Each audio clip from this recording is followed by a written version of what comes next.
ये 19 सितंबर का पहली शिफ्ट का पेपर है। चलो क्वेश्चन देखते हैं। Vendor started selling vegetables at 10 but couldn't find the buyers at this rate, so he reduced the price to 7.2 per kg but uses a false weight of 900 grams instead of 1 kg. Find the percentage change in actual price. देखो ये जो 7.2 दी हुई है ना, अब वैसे तो बता रहा है वो 1 किलो, लेकिन वो दे रहा है 900 ग्राम। इसका मतलब वो ये है कि वो हम लोगों को थोड़ा सा महंगा दे रहा है।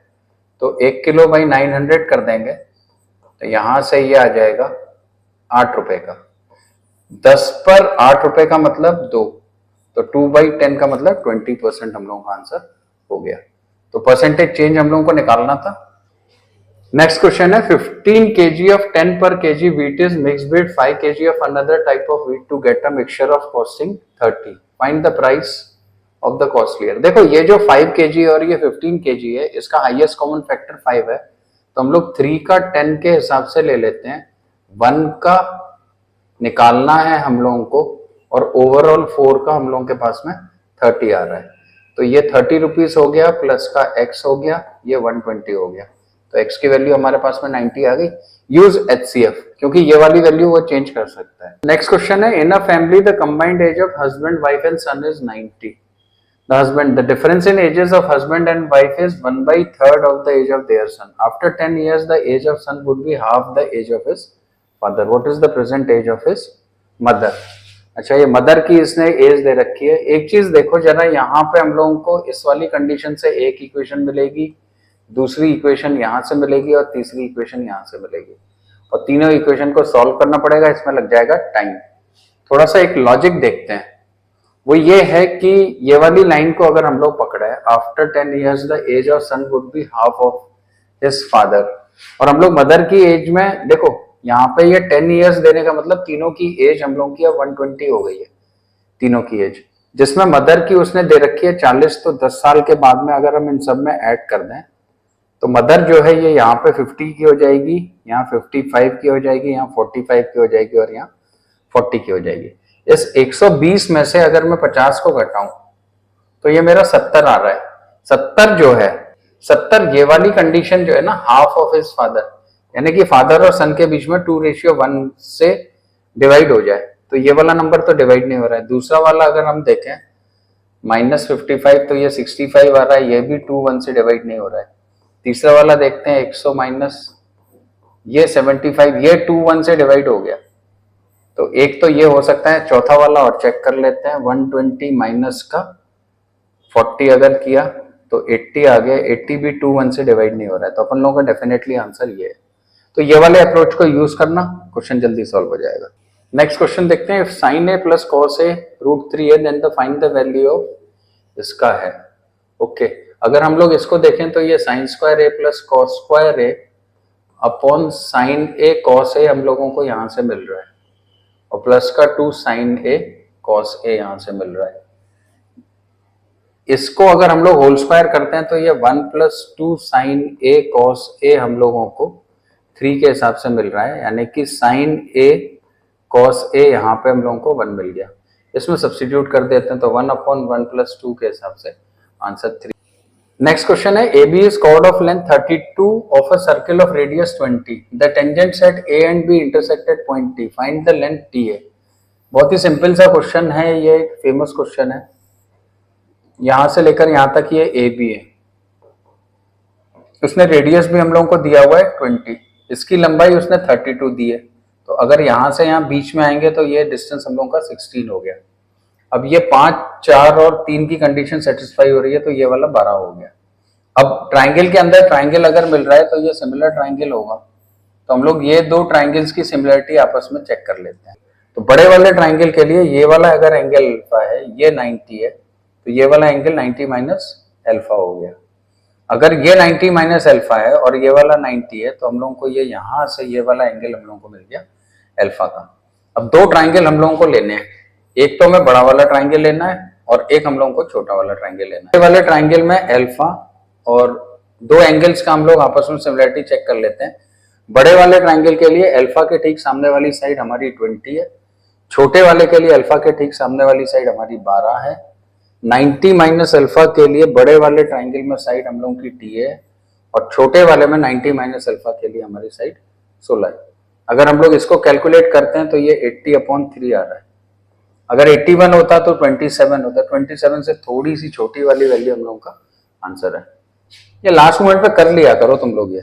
नेक्स्ट क्वेश्चन देखते हैं। Each of Ravi and Kavita had some marbles. Kavita had 12 more marbles than Ravi. If each of them had 1 more marble than 3 times the number of marbles Kavita would be equal to 4 times the number of marbles Ravi would have been. How many marbles did Kavita actually have?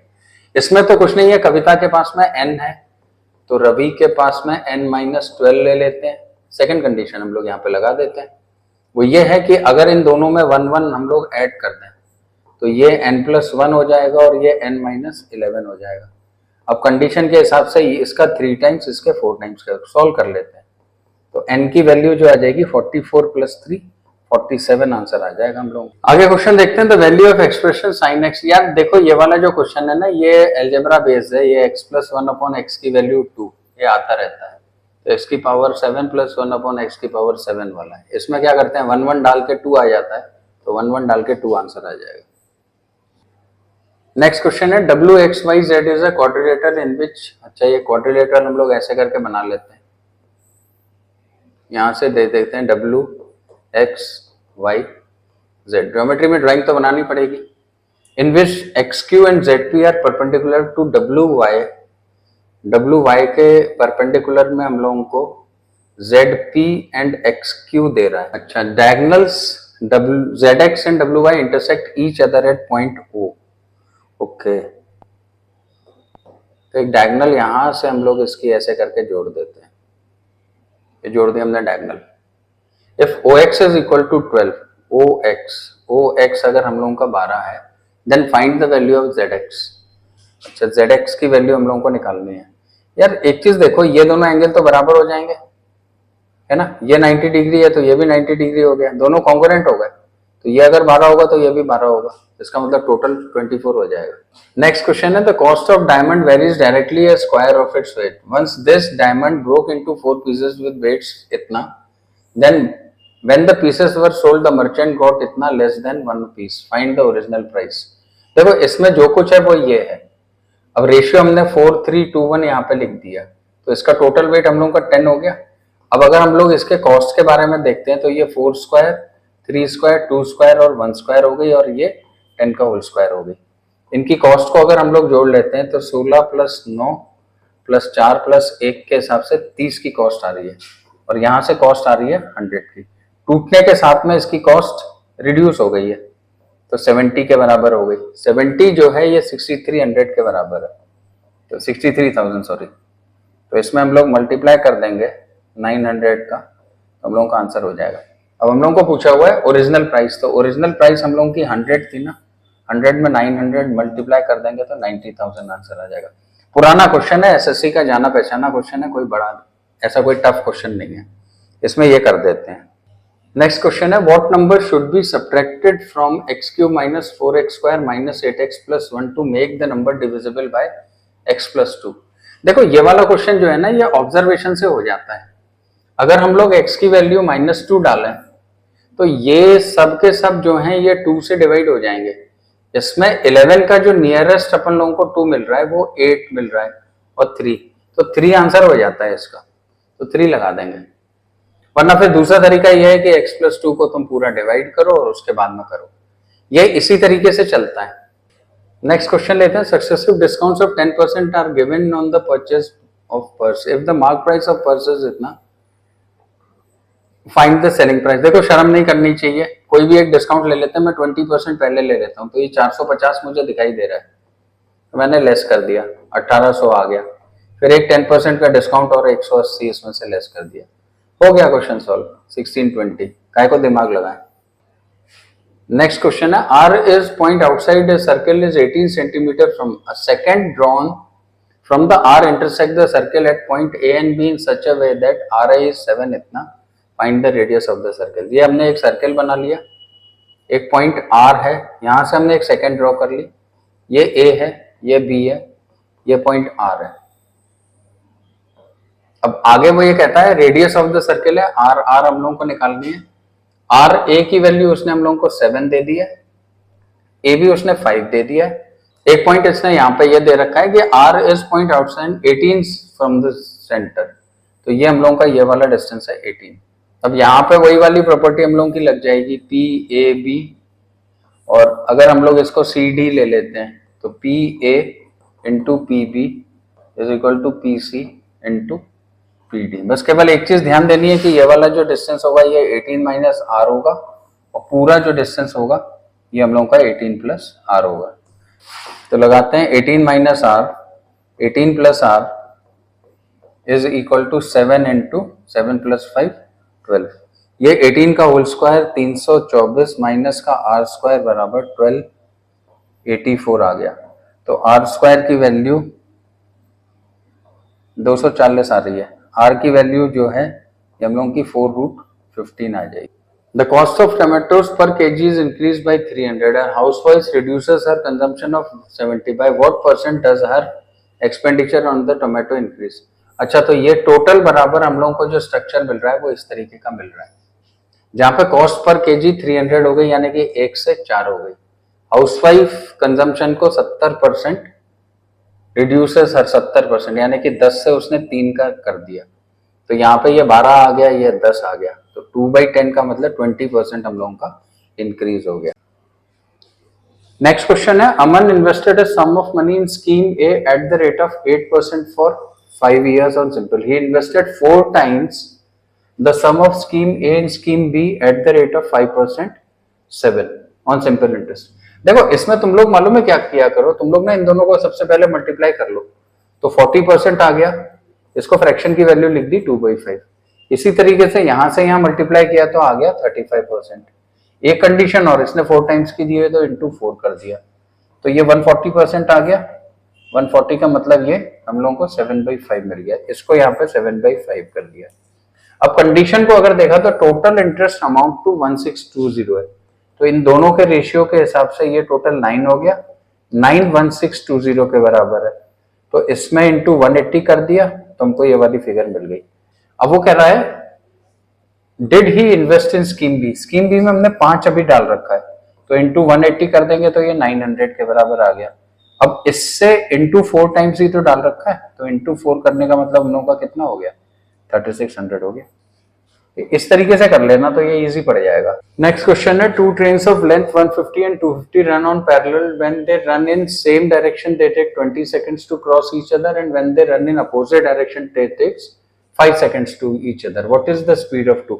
बहुत ही common question है ये। हम तो इसमें opposite वाला अगर हम लोग देखते हैं तो रिलेटिव स्पीड हम लोगों की ऐड हो जाएगी, इन दोनों को ऐड कर दिया तो 400 आ गई, तो 400 अपॉन हमने 5 किया, और S1 माइनस S2 हम लोगों को 400 अपॉन 20, तो ये 80 आ गई, और ये वाली वैल्यू हम लोगों की 20 आ गई। तो S1 अगर हम लोगों को निकालना है तो 80 प्लस 20/2 और 80 माइनस 20/2 कर दिया, तो ये तो 50 आ गई और ये 30 आ गई। आंसर इसमें किलोमीटर पर आवर में हम लोगों को दिया हुआ है, तो दोनों में 18/5 कर दिया, तो यहाँ से ये 180 आ गया, और इसमें 18/5 करेंगे तो ये हो जाएगा 108। नेक्स्ट क्वेश्चन है, if sine 3 sin square theta plus 5 cos square theta बराबर 4 के theta is then the value of tan theta. देखो ये tan थीटा की वैल्यू है, ऑप्शंस पे जरा निगाह मारो तो ये सारी वैल्यू हम लोगों को मिल रही है। इसका मतलब ये है कि हम लोगों को इसमें से कोई एक वैल्यू लेनी पड़ेगी। अच्छा देखो, साइन थीटा की वैल्यू अगर हम लोग 3/√2 के हिसाब से 2 प्लस 5/2 कर दें तो ये हम लोगों को 4 मिल रही है, तो tan थीटा जो है यहाँ पे ये 1 हो जाएगा। तो ऑप्शंस को चूज कर लो, क्वेश्चन जल्दी सॉल्व हो जाएगा। नेक्स्ट क्वेश्चन है, a + 1/a 7√3 देन a की पावर 6 is to a। इस टाइप के क्वेश्चन में देखो हम लोग इसको a³ + 1/a³ के टर्म्स में ले आते हैं, जहां पे a की वैल्यू हम लोगों की a² के बराबर है, तो इसका अगर हम लोग होल स्क्वायर करते हैं तो a² + 1/a² प्लस का 2 हम लोगों को 49 × 3 मिलता है। तो अगर हम लोग, अच्छा एक चीज देखो, ये इतनी बड़ी बड़ी नंबर्स दी हुई हैं तो हम लोग इसको यूनिट डिजिट से सॉल्व कर लेंगे, बाद में फिर देखते हैं क्या आता है। तो 9 3 27 माइनस का 2 हम लोगों को यूनिट डिजिट 5 की मिल रही है। अब ये वाली वैल्यू अगर हम लोग यहाँ पे डाल देते हैं तो ये आ जाएगी 5³ - 3 इंटू ए कर देते हैं तो 3 5 जा, तो ये 125 माइनस का 15 यानी कि यूनिट डिजिट हम लोगों को 0 मिल रही है, एक ही में मिल रही है, तो ये आंसर है। ये मेरे हिसाब से शायद सबने कर लिया होगा ये क्वेश्चन। नेक्स्ट क्वेश्चन है pipe X can fill a tank in 9 hours and pipe Y can fill in 20 hours. If they are opened on alternate hours, then pipe X is how many hours shall the tank be full? तो यहाँ पे ये 9 hours है, ये 21 hours है, तो हम लोग 63 इनका एलसीएम मिलने का मतलब हम लोग 63 यूनिट्स का पूरा ले लेते हैं, तो 9 आवर्स के हिसाब से हम लोगों को 7 यूनिट्स मिल जाएगा, 21 के हिसाब से 3 यूनिट्स मिल जाएगा। अगर हम लोग इन दोनों को जोड़ते हैं तो ये हम लोगों को 10 यूनिट्स मिलेगा, और ये जो है ये हम लोगों का 2 आवर्स का काम है। टोटल हम लोगों का 63 यूनिट्स है, तो इसमें इंटू 6 कर दिया, यहाँ पे भी इंटू 6 कर दिया, तो अब हम लोगों को 60 यूनिट्स का काम 12 आवर्स में हो गया। अब हमारे पास में 3 यूनिट्स हैं, और आने वाला ये 9 वाला है जो कि 7 यूनिट कर रहा है, तो 3 यूनिट्स के लिए उसको 1 घंटे से कम लगेगा, तो 3/7 आंसर हम लोगों का हो जाएगा। तो यहाँ पर आके इसी को खत्म करते हैं, नेक्स्ट वीडियो में